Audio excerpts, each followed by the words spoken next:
Faster than a speeding bullet. More powerful than a locomotive. Able to leap tall buildings at a single bound. Look, up in the sky. It's a bird. It's a plane. It's Superman. Kellogg's Pep. P-E-P, Pep. Kellogg's Pep, the Sunshine Cereal, presents The Adventures of Superman.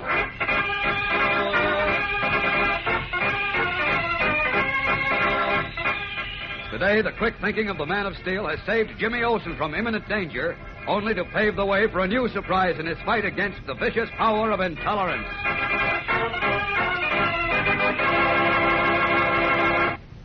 Hi there, gang. This is your pal Dan McCullough. Say, just in case Mom should ask, here's what to tell her about why you're being so careful to eat every last bit of your morning dish of Kellogg's Pep these days. First of all, this sunny golden toasted cereal tastes a doggone good. It's so crisp and fresh that you polish off your dish clean as a whistle. Then, Kellogg's Pep is good for you, too. Sure, every bowlful gives you more than twice as much of an energy vitamin, B1, as sun-ripened whole wheat, plus your whole daily minimum of sunshine vitamin D. That's the very same vitamin sunshine makes for you. Helps build strong bones and teeth. And then, there are the hungry fellows and girls overseas. They're another reason why you don't want to waste one single crisp flake of Kellogg's Pep. Because the cereal grains, like the whole wheat and pep, are being sent abroad to help feed those children who need those good grain foods so they can grow up sturdy and strong. So keep this in mind, gang, when Mom brings Kellogg's Pep home from the grocer's. Don't waste it. If you pour your own cereal, pour it carefully and eat up every bit of what you pour out. Tell your younger brothers and sisters to be careful, too. That's your job in helping to take care of the fellows and girls who are so hungry nowadays overseas. And now, the adventures of Superman. In a daring attempt to identify whoever is behind an organized campaign to spread the poison of intolerance throughout the city of Metropolis, Jimmy Olsen, cub reporter for the Daily Planet, masquerading as a young tough, joined a juvenile gang led by a boy known as Muggs. Clark Kent, who, as we know, is Superman, believes Muggs and his gang are cat's paws for the hate-mongering group, and Jimmy's dangerous job is to use Muggs to get to the higher-ups. But unfortunately, one of the gang members discovered that Jimmy was a spy, and in yesterday's episode, as you remember, Clark Kent was forced to pull a false arrest at the pool room hangout of the gang in order to save Jimmy from exposure. As we continue now, Jimmy and Kent are at the latter's apartment. It's almost midnight. Jimmy is standing at a window, looking out at the dark street below. He is strangely silent. What's the matter, Jim? Huh? Come on, snap out of it. What's the matter? Well, nothing's the matter, honest. Now, look, pal, stop fencing. Let's have it straight from the shoulder. Something's bothering you. I know it, and you know it, so out with it. Confession is good for the soul. What am I going to confess? That little session at the pool room tonight frightened you, didn't it, Jim? Frighten me? You don't have to be ashamed of fear, Jim. People are born with fear. It's a natural instinct, like hunger and self-preservation. Being afraid of something doesn't make you a coward, not by a long shot. Did you ever feel like your legs were made of water? And you couldn't breathe because something was choking you in the throat and you got cold all over? Is that how you felt at the pool room? That's how I felt when I was in the back room with Muggs. And the door opened and I saw Dutch coming toward us. All I could think was in another few seconds he's going to tell Muggs I'm a spy. Then they're going to close the door. And I remembered what Danny O'Neill looked like in the hospital after they beat him up. You had a perfect right to be afraid, Jim. Well, you don't understand. I wasn't afraid of getting beaten up. That wasn't it. I wasn't even afraid of getting killed. I got cold all over because I knew the minute Dutch opened his mouth, the whole thing was going to bust up. Yeah. Like you said, the rats would run for cover, and we'd never catch him. That's why I was afraid. Mm-hmm. Well, it's all over now, Jim. Dutch won't open his mouth until we're ready to let him open it. You're still in the clear. I don't know if I am, and I get worried when I think they might get wise. Well, how can they now? Dutch is the only one who knows, and he's being watched day and night. Yeah, I know, but I'm still worried. I keep thinking if I miss the boat, if I don't come through the way you've got it figured out, there might be a dozen Danny O'Neills in the hospital. Some of them will die. Yeah, I know. And maybe 100 stores like Mr. Hoffman's drugstore get burned up, just like it happened in Germany. You're right, Jim, you're right. They won't stop with the Danny O'Neills and the Dave Hoffmans either. You see, it isn't just the Catholics or the Jews or the Protestants they're after. That's only an excuse. Their game is to stir up hatred among all of us, to get the Catholic to hate the Jew and the Jew to hate the Protestant and the Protestant to hate the Catholic. It's an old trick, but for some reason a lot of us still fall for it. Yeah, that's the trouble. Those kids in the gang, Muggs and Dutch and the rest of them, they don't even know what they're doing. The most important thing they don't know is that once the Hatemongers get into power, they'll suffer as much as the Danny O'Neills and the Dave Hoffmans. I know.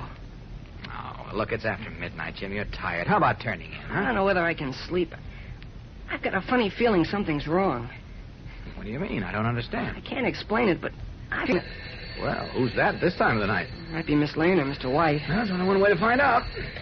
Hello. Oh, hello, Inspector. Inspector Henderson? Yes. What was that, Inspector? Great Scott, no. What is it, Mr. Kent? Just a minute, Jim. Yeah?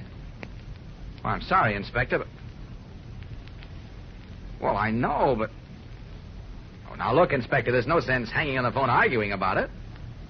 Sure, I know, but the fat's in the fire. What we've got to do is either pull it out or quench the fire. Well, I'll be right down. Yes, immediately. Okay.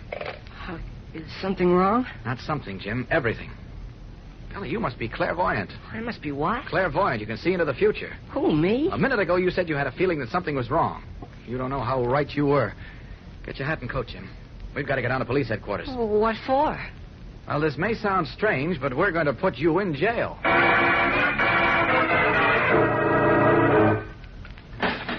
Make sure that cell door's locked, Charlie. There's a dangerous criminal behind those bars. Oh, cut it out, Mr. Kent. This isn't funny. No, you're right, Jim. It isn't. Will that be all, Mr. Kent? Yes, that's all, Charlie. Thanks. Oh, wait a minute. Yes. Would you tell the inspector we'll be ready in, 5 minutes? Okay. Now, Jim, we've got to work fast. Listen carefully, because one mistake, one slip, and we're in trouble. Oh, you better start from the beginning, then. I'm all mixed up. All right, keep your voice down. Now, here it is. There's a lawyer waiting in Inspector Henderson's office now. He won't reveal who's retaining him, but he came to headquarters to inquire about your arrest. You know, that phony arrest Sergeant Malloy and I pulled at the pool room? Yeah? That's why I arrest you down here, and that's why you're locked in a cell. Why? Because putting two and two together, this is what I get. When you were arrested and taken out of the pool room, Muggs immediately reported to his bosses, the higher-ups we're after. They evidently contacted this lawyer and sent him down here to find out why you were being held. The chances are he was told to get you out before the police could make you talk. Oh, now I see. Fortunately, Henderson didn't tell him you weren't under arrest. He just kept mum and called me. Well, he could have told him I was released. Yes, and it's smarter than that. Much smarter. How? We're going to let the lawyer talk to you and then get you out. Once you're out, he may take you directly to the people we're after. The Hatemongers behind Muggs and his gang. Oh, golly, you think so? It's a long chance, Jim, but it's worth taking. What you'll have to do is play tough and suspicious. Make him think you don't trust anyone. Oh, is he coming down here? Uh-huh. Henderson's going to let him talk to you. In fact, he can't help himself. Under the law, a prisoner has a right to see his lawyer. Well, do you have to call me a prisoner? Oh, it's just part of the act, Jim. Oh. Now, look, have you got everything straight? I think so. I'm to play tough and suspicious. That's right. He'll ask you why you were arrested. Your answer is you don't know. Uh-huh. Now, he may ask a whole lot of other questions, but just be cagey. Yeah. Act as though you suspect he's a detective trying to trap you. Okay. Golly, I hope I can do it. Sure you can. Well, I better go now. He'll be down any minute. So long, Jim. And good luck. Thanks, Mr. Kent. I got a feeling I'm going to need all the luck I can find. We'll be back in a moment for the exciting climax of today's episode. You know, gang, old man's son is responsible for a lot of mighty fine things. Fact is, we just couldn't get along without him. But one of the best things he does for you is to make that wonderful vitamin D that helps build strong bones and sturdy teeth. And did you know, gang, that you get that very same vitamin D effect in Kellogg's Pep? Actually, your whole daily minimum need of vitamin D. Also, an energy vitamin B1, more than twice as much as in sun-ripened whole wheat. And Pep is so doggone crisp and golden and good tasting that, well, you feel like cleaning up every last spoonful in your bowl. And fellas and girls, that's just exactly what you should do these days, because Pep is made from whole wheat, one of the great cereal grains that's been picked out to feed millions of hungry fellas and girls overseas. Now, these children can't grow up big and strong if they don't have enough to eat, and they can't have enough to eat unless we help them. So here's something mighty important that you can do. When Mom brings Kellogg's Pep home from the grocer's, make it your job to see that it's not wasted. If you pour your own cereal, pour it carefully and eat up every bit you pour out. Tell the family to be careful, too. Just make sure that you don't waste cereal, and you'll be helping to make sure that some fellow or girl just like you won't go hungry overseas. Locked in a detention cell at police headquarters after his phony arrest at the pool room used by Muggs and his gang as a hideout, Jimmy awaits the arrival of a lawyer, evidently engaged by the mysterious Hatemongers, responsible for the organized campaign of racial and religious intolerance in the city of Metropolis. As we rejoin Jim now, a uniformed guard is leading a short, thin man along the corridor toward the cell. They stop in front of it. The guard unlocks the heavy steel door. 10 minutes, Mr. Green. Thank you.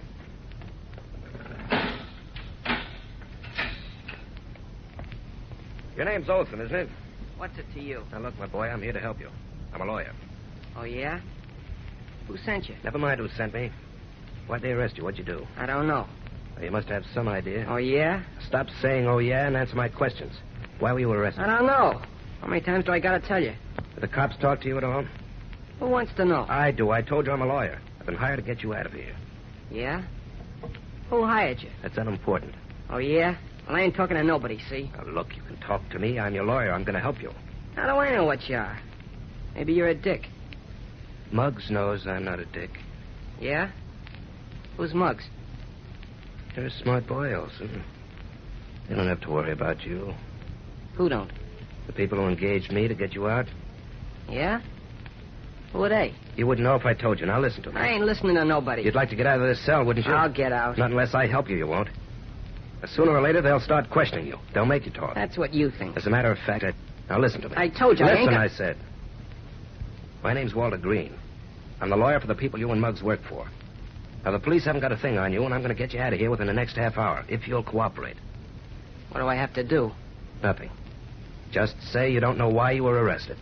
Yeah? Then what happens? They'll release you. Okay. Let's see you do it. I'll do it all right. You'll be free in half an hour. If I am, I ain't going back to the pool room. Why not? I gotta get to the boss. The big boss. Why? I got something to tell him. Something hot. You can tell me. Oh, no, I ain't that dopey. You don't trust me, do you, Wilson? I don't trust nobody. All right. Since you don't trust anybody, I guess we can trust you. Now, when I get you out of here... Yeah? When I get you out of here, I'll take you to the big boss. Scarcely able to believe his ears, Jimmy fights desperately to still the mad, excited pounding of his heart, terrified lest the expression on his face reveal his tense, nervous anxiety. Clark Kent was right. The trick has worked. The lawyer is going to lead him directly to the man responsible for the campaign of intolerance, the spreader of hate himself. Will it be like leading a lamb to slaughter? Or is this the beginning of the end for the enemies of decency? Gang, there's a thrill a minute in tomorrow's tense episode as Jimmy takes his life in his hands to help Superman fight his greatest battle, the battle against hatred and prejudice. So don't miss it. Tune in tomorrow, same time, same station, for the episode entitled The Rat Hole. And remember, for breakfast, it's Kellogg's Pep. For excitement, the adventures of Superman.